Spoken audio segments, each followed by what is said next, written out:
தேவ பிள்ளையே, children of God, உபாகமம் 28:22 இப்படியாய் சொல்லுகிறது. Deuteronomy chapter 28 verse 22 says, கர்த்தர் உன்னை ஈலையினாலும் the Lord will strike you with wasting diseases காய்ச்சலினாலும் and with fear, உஷ்ணத்தினாலும் inflammation எரிபந்தத்தினாலும் and fiery heat வறட்சியினாலும் and with drought கருக்காயினாலும் and with blight விசப்பனியினாலும் and with mild dew. வாதிப்பார். They shall pursue you until you perish. நீ அழியும் மட்டும் இவைகள் உன்னை பின்தொடரும். They shall pursue you until you perish. இந்த காட்டுத்தீ எதனாலே வருகிறது? பூமத்திய ரேகையிலே ஏற்பட்டிருக்கிற ஒரு மாற்றத்தினாலே, பூமத்திய ரேகை உடைந்திருப்பதினாலே அது நிமித்தமாக வரக்கூடிய ஒரு அழிவுதான் காட்டுத்தீ.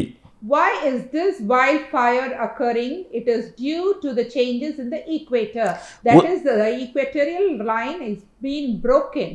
உஷ்ணத்தினால் இந்த காரியங்கள் காட்டுத்தீ பற்றி பிடிக்கிறது. Because of fiery heat, this wildfire is taking place.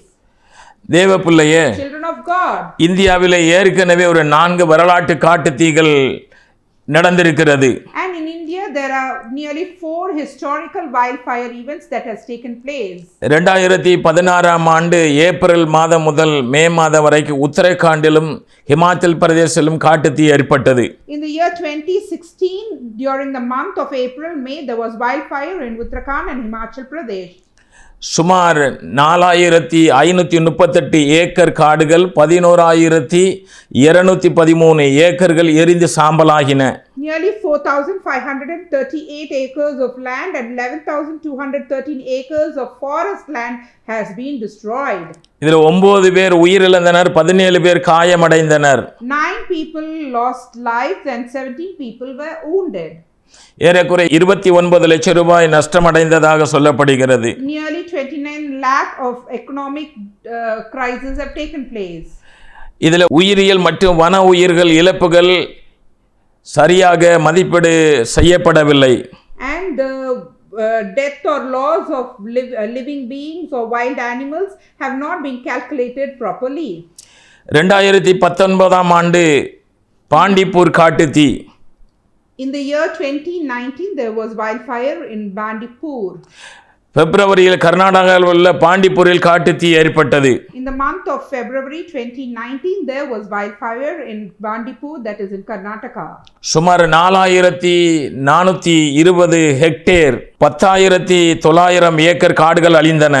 Nearly 4,420 hectares of land and 10,900 acres of forest land were destroyed. இதன் நிமித்தமாக சிறிய விலங்குகள் மற்றும் ஊர்வன பெரிதும் பாதிக்கப்பட்டன. Due to this, small creatures, that is small animals and reptiles were calculated to be dead. உயிரிழப்புகள் எதுவும் பதிவிடப்படவில்லை. But loss of death was not recorded. அதே போல 2024 ஆண்டு உத்தரகாண்டிலே, Likewise in 2024 in Uttarakhand, 2023 ஆண்டு நவம்பர் முதல் 2024 ஆண்டு வரை உத்தரகாண்டிலே அநேக காட்டுத்தீகள் நிகழ்ந்தன. From the year 2023 November to 2024, there was a great wildfire in Uttarakhand. இதில் 1145 ஹெக்டேர் 2900 ஏக்கர்கள் காடுகள் அழிந்தன. Nearly 1,145 hectares of land and 2,900 acres of forest land was destroyed. 5 பேர் உயிரிழந்தனர். 5 people lost their lives. 25 லட்சம் ரூபாய் வரைக்கு இழப்புகள் ஏற்பட்டது. And there was loss of revenue nearly 25 lakhs. அதே போல 2021 ஆண்டு ஜூன் வரைக்கும் இந்தியாவிலே அநேக காட்டுத்தீகள் பற்றி பிடித்திருக்கிறன. And up to 2021 June, there was many wildfire in the land of India.